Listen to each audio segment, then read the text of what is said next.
2025 না পড়তে পড়তে ইউটিউবের মধ্যে চলে এসেছে দুটি নতুন আপডেট।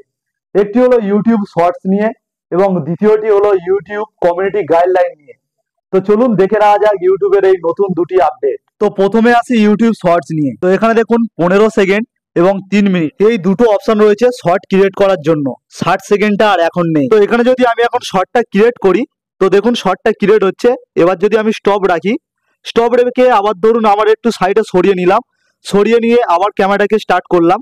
তো করার পরে দেখুন আবার যদি আমি স্টপ করে দিই, করে আমার মোবাইলের ব্যাক ক্যামেরাই করে দিয়ে আবার যদি আমি স্টার্ট করি শর্টটাকে, আবার যদি স্টপ করে দিই, তো এরকম ভাবে আপনারা কেটে কেটে শর্টটাকে বানাতে পারবেন। কখনো ধরুন ঘরের মধ্যে, কখনো ঘরের বাইরে, কখনো সামনের ক্যামেরায়, কখনো পিছনের ক্যামেরায়, এরকম ভাবে শর্টটাকে আপনারা বানাতে পারবেন। আবারও কোনো সময় ধরুন শর্টটা বানাতে গিয়ে কোনো সময় হাত লেগে সরে গেল ইউটিউবটা, বা আমরা এটাকে সরিয়ে দিলাম কোনো সময়। আবারও চাইছি শর্টটা যতদূর আমি বানিয়েছিলাম তারপর থেকে বানাবো। তো আবারও যদি আমি ইউটিউবের মধ্যে শর্ট সেকশনে যাই, তো এখানে দেখুন এরকম একটি অপশন চলে আসছে, কন্টিনিউ ইওর ডাব ভিডিও। তো এখানে দেখুন স্টার্ট ওভার রয়েছে আর কন্টিনিউ রয়েছে। স্টার্ট ওভার করলে প্রথম থেকে স্টার্ট হয়ে যাবে, আর কন্টিনিউ যদি আপনি করেন তো যতটা শর্ট আগে বানিয়েছিলেন তারপরে থেকে স্টার্ট হয়ে যাবে। এরপরে আসি ইউটিউব কমিউনিটি গাইডলাইন নিয়ে। অনেকেই কি করে, ভিডিওর মধ্যে আরেক দেয়, থাম্বনেলে আরেক দেয়, যাতে অডিয়েন্সরা সেই ভিডিওর মধ্যে ক্লিক করে। এখন যদি এটা আপনি করবেন ভাবছেন, তো ইউটিউব এর সাহায্যে আপনার ভিডিও রিমুভ করতে পারে বা স্ট্রাইক দিতে পারে।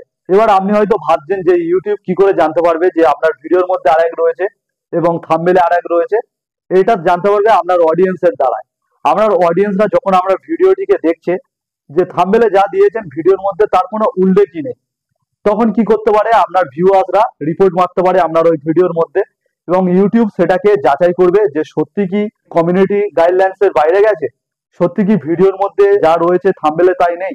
এটা যদি দেখে তো আপনার ভিডিওর মধ্যে ইউটিউব স্ট্রাইক দিয়ে দিতে পারে বা আপনার ভিডিওটাকে রিমুভ করে দিতে পারে। এবার অনেকে ভাবছেন ইচ্ছাকৃতভাবে অনেকের ভিডিওতে রিপোর্ট মারছে। রিপোর্ট মারলে কোনো যায় আসবে না, ইউটিউব সেটাকে চেক করবে। যদি দেখে যে হ্যাঁ এরকম কিছু একটা করেছে, ভিডিওর মধ্যে আরেক, থাম্বনেলের মধ্যে আরেক দিয়েছে, তারপর আপনার ভিডিওটি রিমুভ হবে। তাছাড়া 10, 12টা, 20, 30টা যতই রিপোর্ট মারুক আপনার ভিডিওর কোনো ক্ষতি হবে না।